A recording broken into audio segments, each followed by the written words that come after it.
Hello again, everybody. Welcome back to another edition of Sportsbook Confidential. My name's John Sullivan, and I'm coming to you from the FingerLakes1.com studios in Seneca Falls, New York. And this little show here is to help you learn and grow as a sports bettor. And we just got a big weekend of sports, so I decided let's just, get right into it and talk about all the stuff that's going on. Of course, the four major sports, we've got them all going at the same time. Baseball playoffs, NBA started this week. It's the second week of NHL. We've got college and pro football. We've also got NASCAR playoffs. We got the U.S. Formula One Grand Prix. We're just a few weeks away from college basketball, believe it or not. So, busy time of year. Lots to talk about in our scheduled half hour. We don't usually get to go through all of it, but we're going to go through what I think is important this weekend, and we're going to start it off with what we always do and update my bankroll. And starting a bankroll of $233. So we did great in college, and we didn't do so great in the pros last week. Oklahoma State +4. They won outright. +$8 to the bankroll. The closing line was 3.5, so we beat the closing line. That's +1 to our count. And then we had Alabama -17, and that was easy win. They won 49-9, +$7 to the bankroll. The count 0 closed at -17. And we had the Panthers +2.5 on Sunday. They went to overtime and lost to Minnesota. -$8 to the bankroll. Minnesota scored a touchdown, so they didn't cover. 0 is the count. No change to the count. The closing line was 2.5. Then we had Houston and Indy over 43.5, and I think the final score was 31-3. Houston couldn't score at all. Indy did their part. -$8 to the bankroll. +1 because the closing line was 44, so we beat the closing line. And then Dallas and New England under 50.5. That was the closing line of 50.5. I'm not sure how many points they scored in the fourth quarter and overtime, but it was way too much. That was a crazy game. It was certainly very entertaining, but it didn't help my wager. -$8 to the bankroll, 0 to the count. If you do the math, that's a grand total of -9 to the bankroll. So our new bankroll is $224. Dividing by 30, as we like to do, makes our bet size $7 going forward as we try to be selective.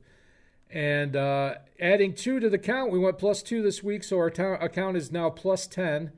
And for those of you that don't watch the show regularly, if we beat the closing line, we get a +1. If we tie the closing line, we get a 0. And if we lose to the closing line, we get a -1. So if our number is positive, our cumulative number, that means we are beating the closing line more often than not.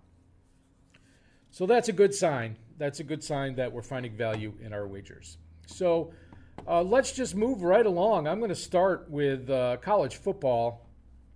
And I have to admit, it is not a super-duper week for college or pro matchups. There aren't really too many must-see games.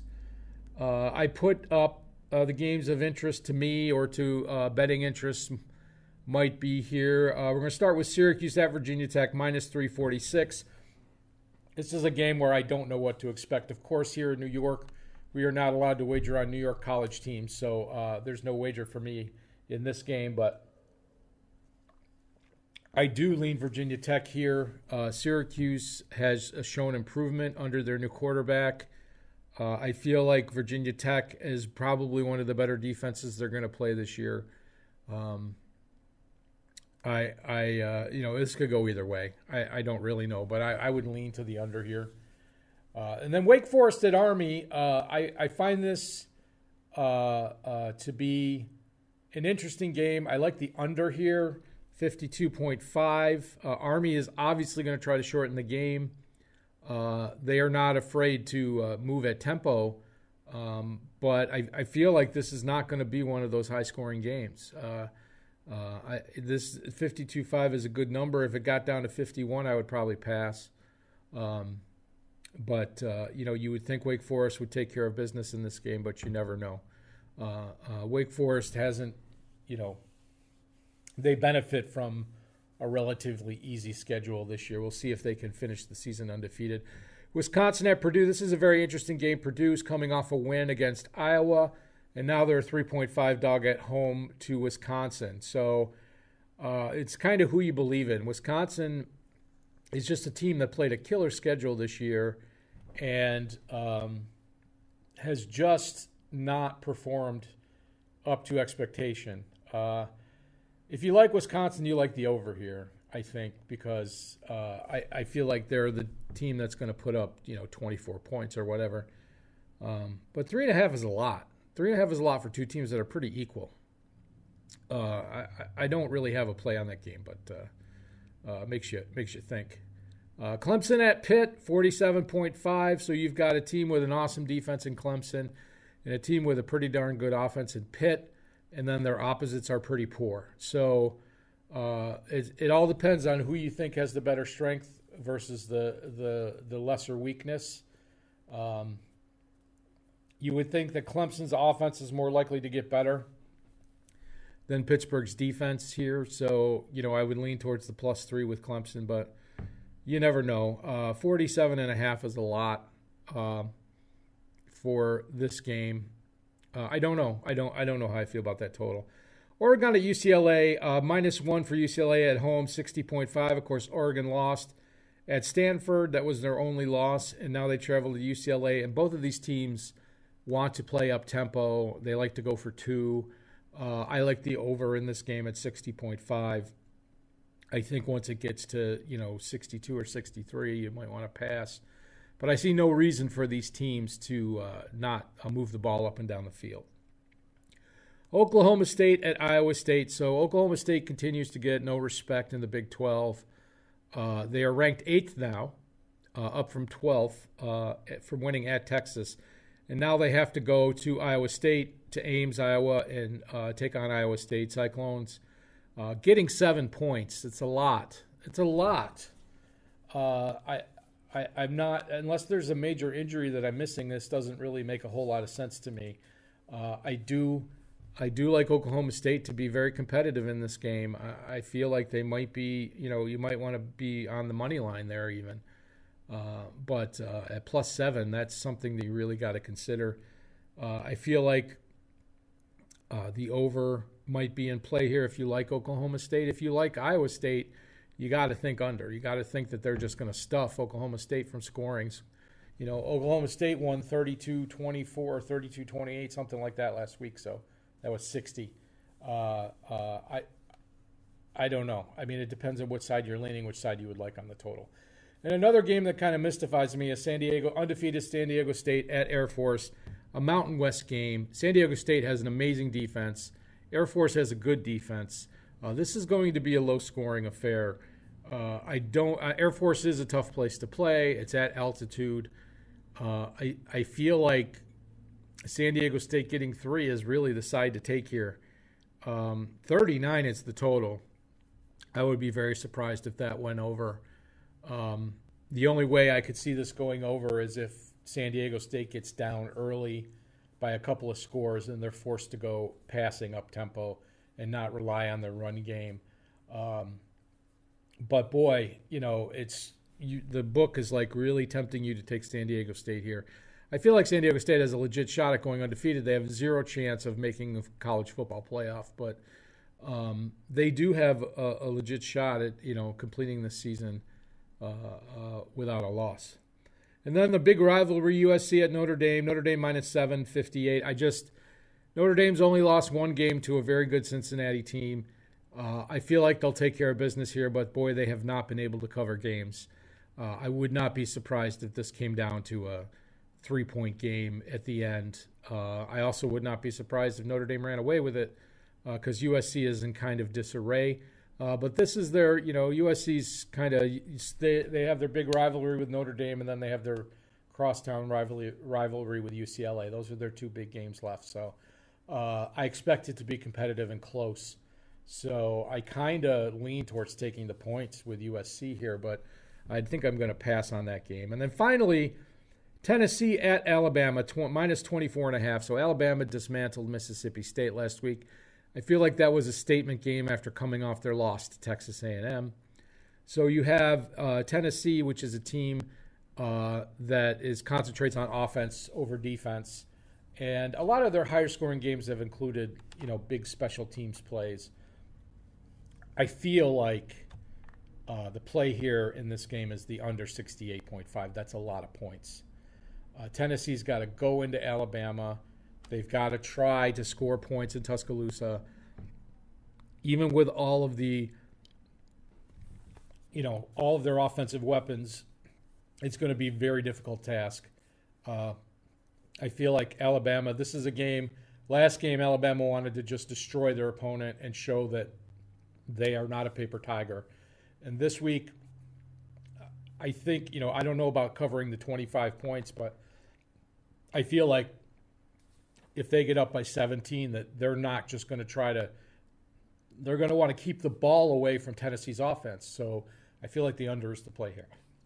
I feel like that is a strong, strong play. All right, let's move on to the NFL.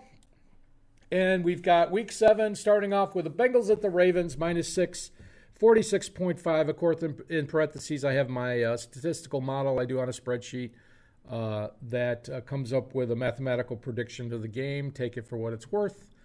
But I find that it does usually, on closer spreads, it usually is pretty accurate. On the large spreads, not so accurate. I try to stay away from the games with the big spreads, like over 14 points and whatnot.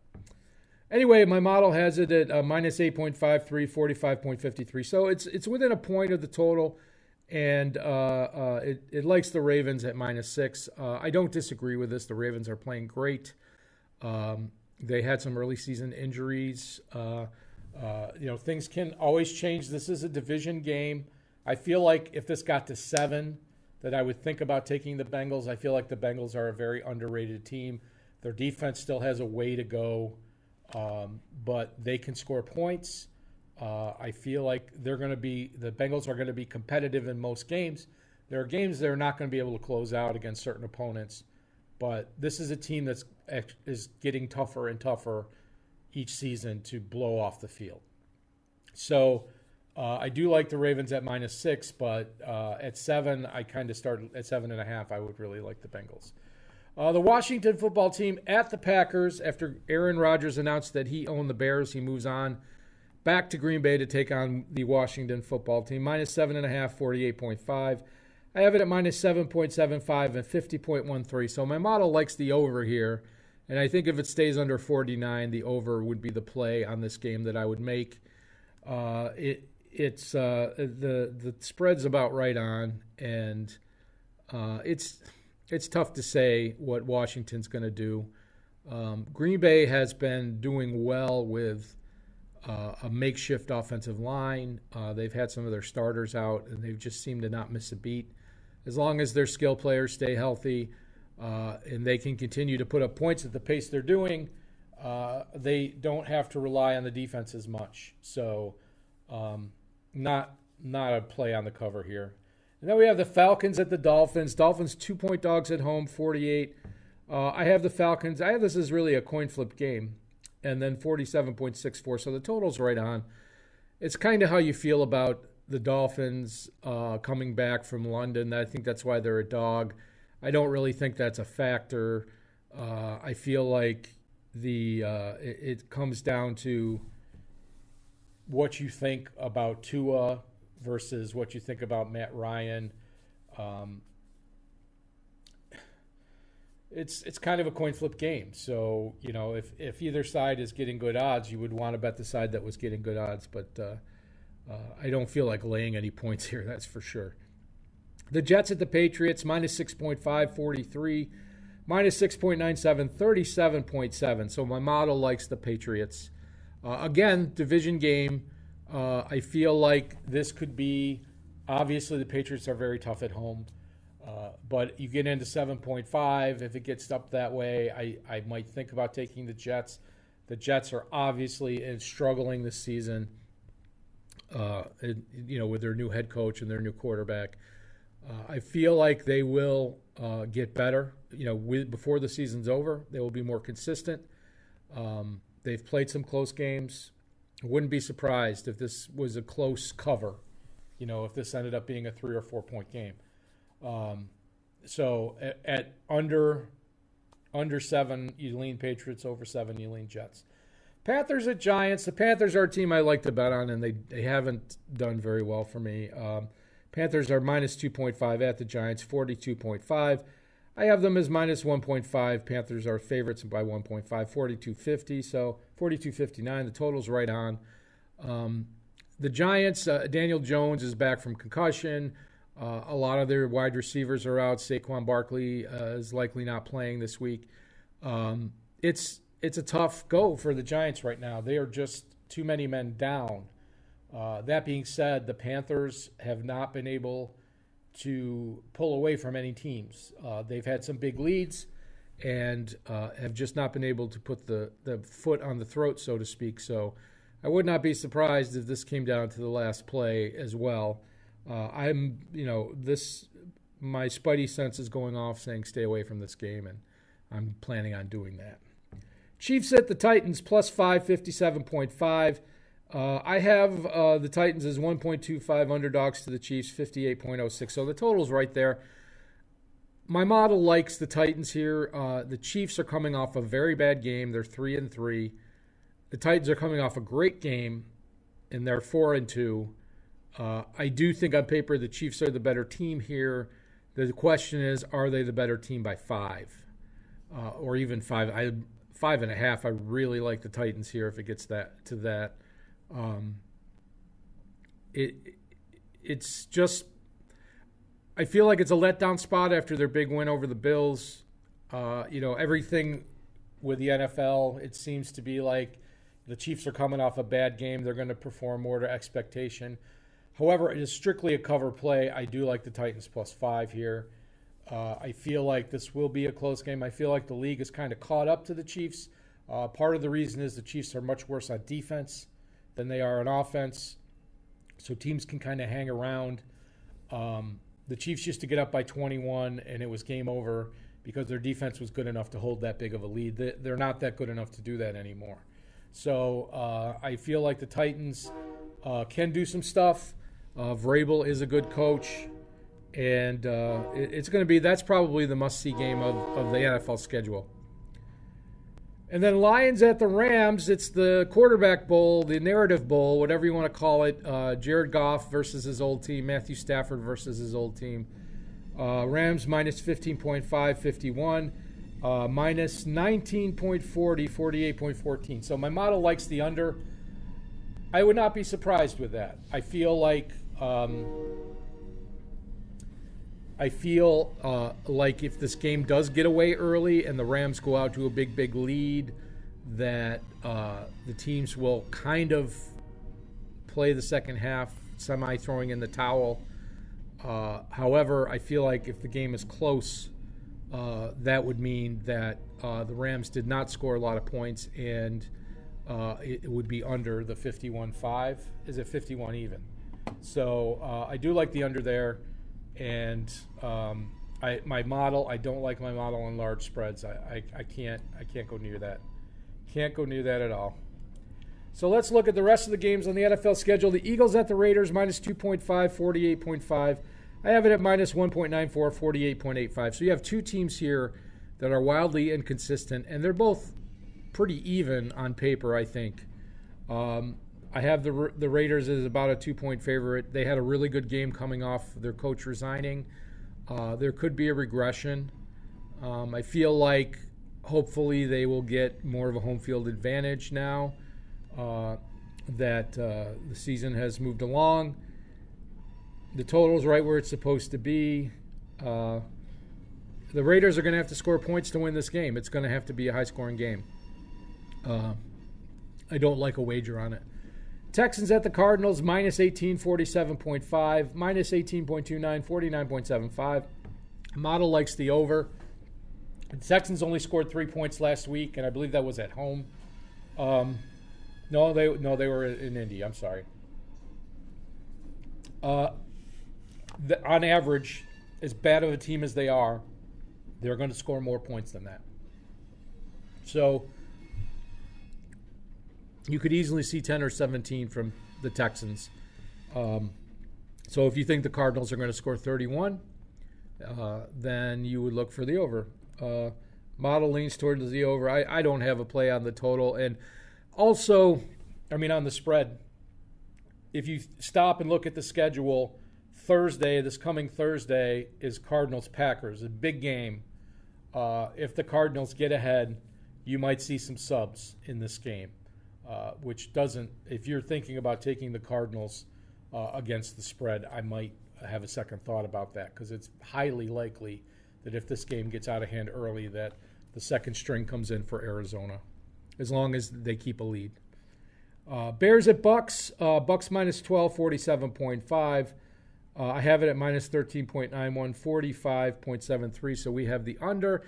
The model likes the Bears defense, although they haven't been as good this year as they've been in years past.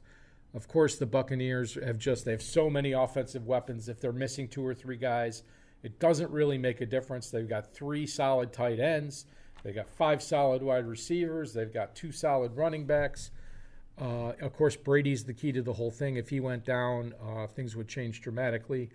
But the Bears are going to have to throw the ball, because the Bucs have one of the best run defenses in the league. So the Bears are going to have to throw the ball to win this game, and I'm not sure Justin Fields gives them the best chance if they're throwing the ball. It's going to be tough to go for them.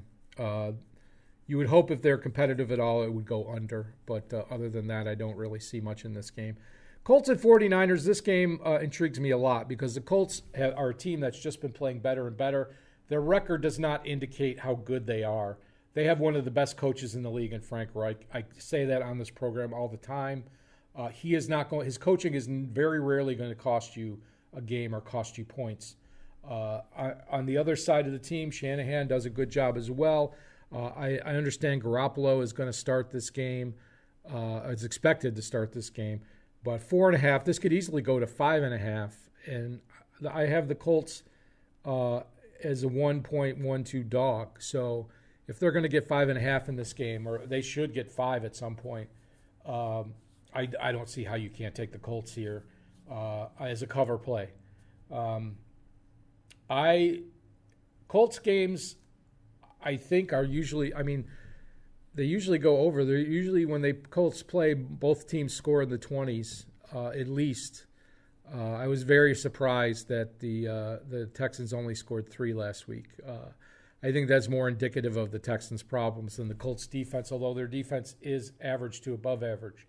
I feel like this game is destined to be a close game, and getting 5 points with the Colts, or 4.5, is the way to go.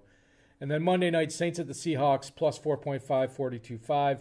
Five plus 4.8, 43.95, so it's pretty close.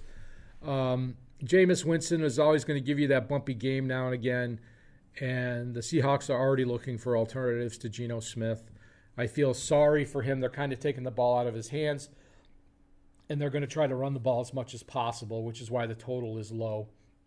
So if the Saints get up, the Seahawks will have to throw the ball, and it's more likely the total will go over. So that's kind of what you're looking for in this game. You're looking for New Orleans to go out and score quickly, force a tempo game, and force the over if you're betting on this game. So that's where I would look in this situation. So that's the NFL. Let us move on to NHL Saturday, and we have a lot of games. I'm going to go over this really quickly. I did not put the Friday games up because there's 4 games tonight. I didn't see value in really any of the games. I like Edmonton tonight at Vegas, but they're not getting very good odds, so I decided to pass on Friday night games. The Saturday games, you can see the totals. Everything's 5.5 or higher. I wanted to point that out because there's been a lot of scoring in the early season in NHL. And there's a lot teams don't know about each other. There's a lot they haven't seen yet. Also, there's some goaltending injuries. And teams are being more aggressive, pulling their goalies earlier. And it's something that's starting to spread league-wide, where a team might not usually pull its goalie till 90 seconds left. They're pulling the goalie, especially if they're down 2 or 3 with 4.5, 5 minutes left, trying to get that one goal to make it closer, and then maybe put their goalie back in for a minute and take them out again. It's a new trend in the NHL. So keep that in mind, that there's going to be the value is going to be on the unders a lot of the time. If you get some really good goaltending matchups, you're looking for unders. With these games, I usually use the expected goal differential metric to measure the strength of the teams. I'm going to quickly go down the list here. The Rangers at the Senators. The Rangers are the favorite here. It's appropriately priced.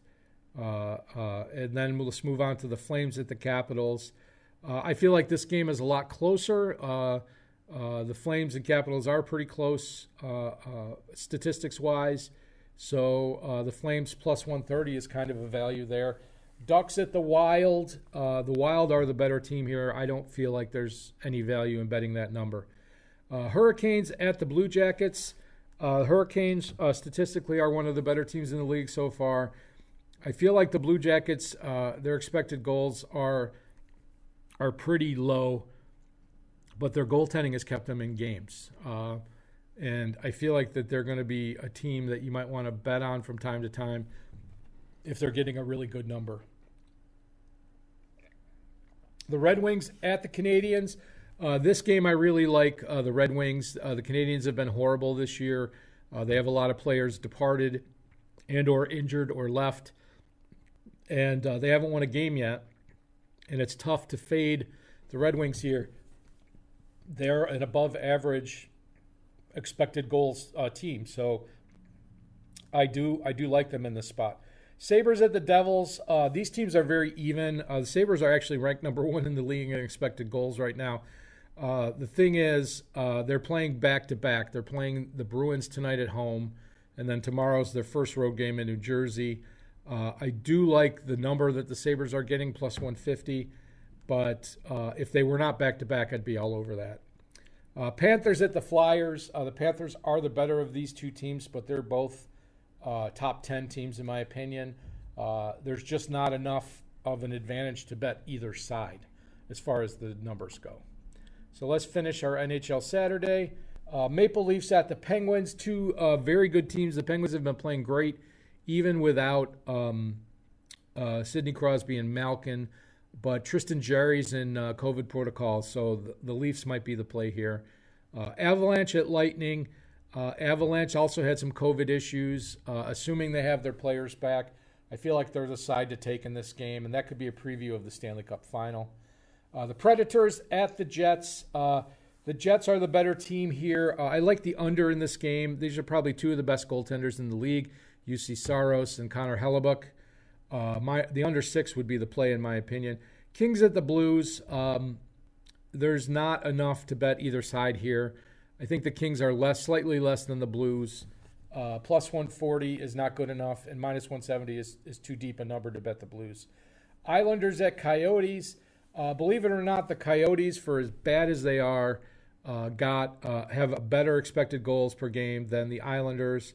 I feel like the Coyotes have just played a monster schedule so far, and they're going to go back home, and I think this is where they get their first win of the season. I like the Coyotes here at plus 140.